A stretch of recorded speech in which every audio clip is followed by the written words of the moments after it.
అది 1945. భూగోళంపై కొరియా ద్వీపకల్పం ఒక్కటిగా ఉన్న సమయం.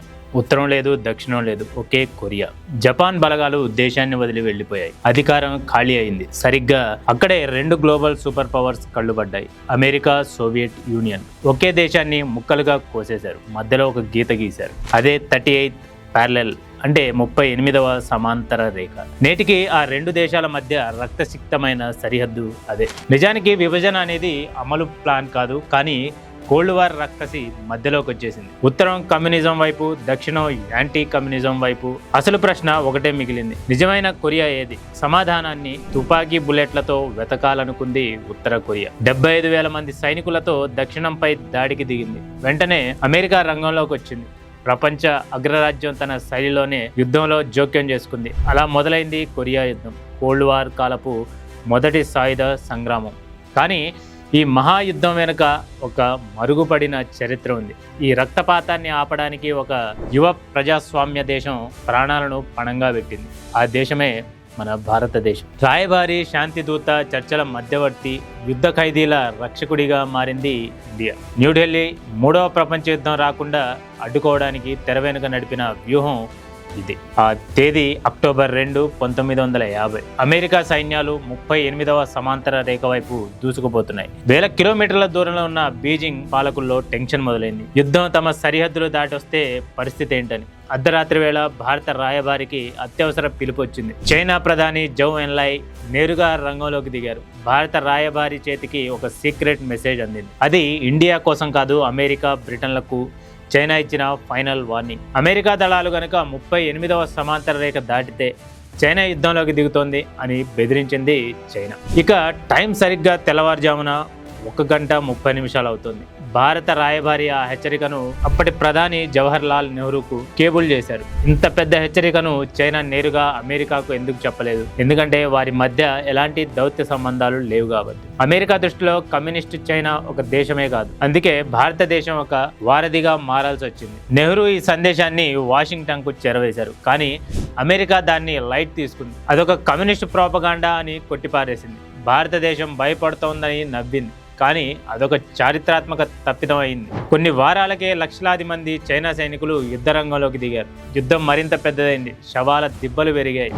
న్యూఢిల్లీలో నెహ్రూ తీవ్ర ఆగ్రహానికి, ఆందోళనకు గురయ్యారు. అగ్రరాజ్యాలు తమ మాట వినట్లేదన్న కోపం, యుద్ధం ప్రపంచ యుద్ధంగా మారుతోందన్న భయం. సోవియట్ యూనియన్ కూడా ఎంటర్ అయితే ఆసియా మొత్తం అగ్నిగుండం అవుతోంది. అందుకే ఐక్యరాజ్య సమితి వేదికగా ఇండియా శాంతి పోరాటం మొదలుపెట్టింది. యుద్ధం మొదలైనప్పుడు భద్రతా మండలిలో ఉత్తర కొరియాకు వ్యతిరేకంగా ఇండియా ఓటు వేసింది. కానీ యుఎస్ దళాల పూర్తి కమాండ్ అమెరికాకి ఇచ్చే తీర్మానంపై మాత్రం ఇండియా ఓటింగ్లో పాల్గొనలేదు.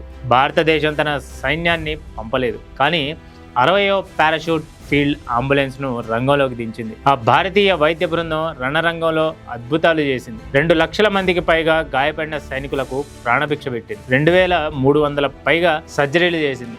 కొరియా యుద్ధ వీరుల గుండెల్లో నేటికి భారతీయ వైద్యులపై గౌరవం సజీవంగా ఉంది. కాలం గడుస్తున్న యుద్ధం ముగిసేలా కనిపించలేదు. అమెరికా అధ్యక్షుడు హ్యారీ ట్రూమర్ అణుబాంబులు వేస్తామని బెదిరించారు. దానికి చైనా పాలకుడు మావో జెడాంగ్ ఇచ్చిన రిప్లై మరింత ఘోరం: మా జనాభా 60 కోట్లు, అందులో సగం చనిపోయినా ఇంకా 30 కోట్లు మిగులుతారు. పాలకులు ప్రాణాలను నంబర్లుగా చూస్తున్న వేళ భారతదేశం ఆశ కోల్పోలేదు. 1952 నాటికి ఇరు పక్షాలు అలసిపోయాయి. ఎవరు గెలవలేరని అర్థమైంది.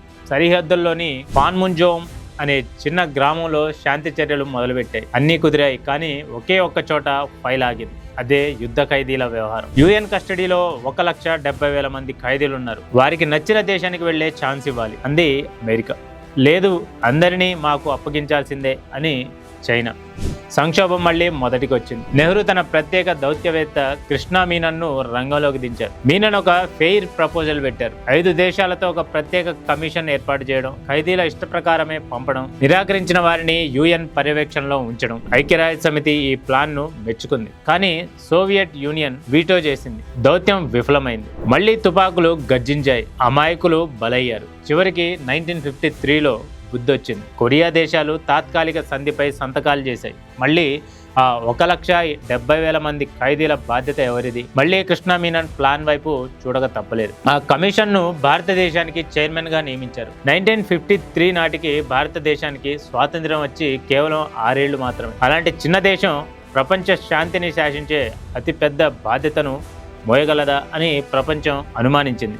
భారతదేశం 5 సైనిక దళాలను కొరియాకు పంపించింది. ఈ చారిత్రాత్మక కమిషన్ను నేతృత్వం వహించింది Indian army legend lieutenant general Thimmaiah. భారత సైనికులకు ఒకటే ఆర్డర్: ఆయుధాలు వాడొద్దు, ఏ పక్షము వహించొద్దు, కేవలం శాంతిని కాపాడండి అని. సైనిక రహిత ప్రాంతంలోని ఆ ప్రాంతానికి హిందూ నగర్ అని పేరు పెట్టారు. కానీ 22,000 మంది ఖైదీలు తమ సొంత దేశాలకు వెళ్లడానికి నిరాకరించారు. వారిని ఒక పరాయి దేశంలో సంరక్షించడం భారత్కు కత్తి మీద సాములా మారింది.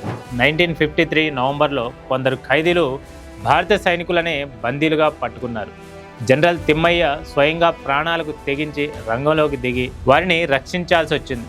చివరికి ప్రక్రియ పూర్తయింది. కానీ మరో 88 మంది ఖైదీలు ఎక్కడికి వెళ్లబోమని మొండికేశారు. అప్పుడు ఇండియా ఏం చేసిందో తెలుసా? వారిని తమతో పాటే ఇండియాకు తీసుకొచ్చింది.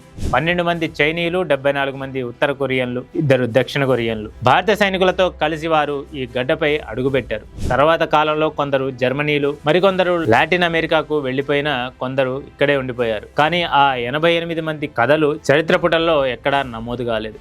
అలా ముగిసింది 20వ శతాబ్దపు ఒక మహా సంక్షోభం. యువ భారత్ గ్లోబల్ దౌత్యంలో సగర్వంగా తల ఎత్తుకుంది. సంధి జరిగి 7 దశాబ్దాలు దాటిపోయింది. కానీ నేటికి కొరియా సరిహద్దుల్లో శాంతి ఒప్పందం జరగలేదు. ఉత్తర కొరియా ఒక న్యూక్లియర్ రౌడీలా మారింది. చాలాసార్లు క్షిపణులను ప్రయోగించింది. ఐక్య కొరియా కళ ఇంకా ఎండమావిగానే ఉండిపోయింది. ఇక ఈ హిస్టారికల్ డాక్యుమెంట్ పై మీ అభిప్రాయం ఏంటో కామెంట్ చేయండి. ఈ వీడియో నచ్చితే లైక్ చేయండి, షేర్ చేయండి. ఇలాంటి మరిన్ని అన్టోల్డ్ ఇంటర్నేషనల్ మిస్టరీస్ కోసం మా 3TV నెట్వర్క్ను సబ్స్క్రైబ్ చేసుకోండి. ఇది వాళ్ళ story. This is Riyaz signing off.